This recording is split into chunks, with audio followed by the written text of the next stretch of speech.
Churchill said to Kennedy, "You watch when Adolf Hitler begins bombing London and bombing towns in Britain like Boston and Lincoln, towns with their counterparts in the United States. You Americans will have to come in, won't you? You can't just stand aside and watch us suffering."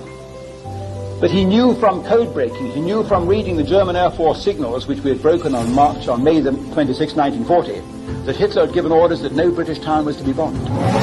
London was completely embargoed. German Air Force was allowed to bomb ports and harbours and dockyards, but not towns as such.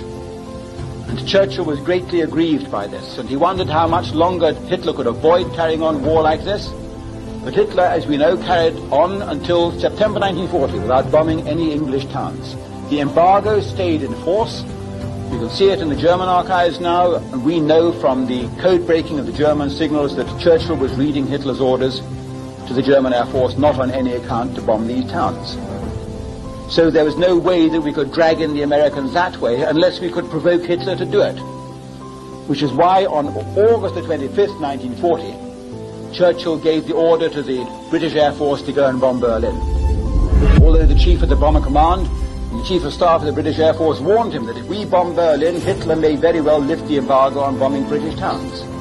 And Churchill just twinkled, because it was what he wanted, of course.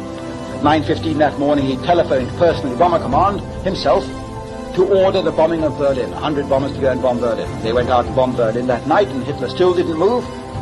Hitler ordered another raid on Berlin, and so it went on for the next 7 or 10 days until finally on September the 4th, Hitler lost his patience and made that famous speech in the Sport Palace in Berlin in which he said, "This madman has bombed Berlin now 7 times. If he bombs Berlin once more, then I shall not only just attack their towns, I shall wipe them out. Ich werde ihre Städte ausradieren." A very famous speech. Of course, German school children are now told about the Hitler speech. They're not told about what went first. They're not told how Churchill sent out deliberately to provoke the bombing of his own capital. And on the following day, Churchill ordered Berlin bombed again. And the result was the German Air Force started bombing the docks in London, the East End of London, finally the City of London and the West End on the 6th and 7th of September 1940. And in September 1940, 7,000 Londoners were killed in the bombing as a result of Churchill's deliberate provocation. The files are there, the archives are there. No wonder Harold Macmillan didn't want my book published.